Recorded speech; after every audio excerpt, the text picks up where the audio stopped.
So, it. So, dito ko na lang nilalabas kasi ayoko namang ikwento. Though naikikwento ko naman sa mga friends ko dito, like other Pinoy friends. Or i-swipe nyo na lang to kasi baka matoxican din kayo sa pero ba't naman kasi ganyan? Puta na. Gagawaan mo ako ng kwento bakla. Eh, ikaw nga ang sama-sama ng ugali mo, diba? Naka-off siya ngayon. So, tignan natin bukas.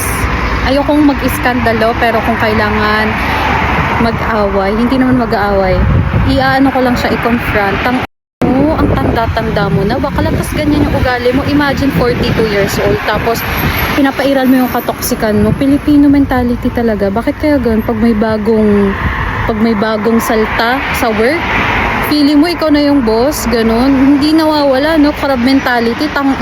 Yung mga utak nyo talaga, utak ka lang ka. Congrats to you. Bigyan kita ng award or honor for the greatest crab mentality award. Sana mapanood mo to.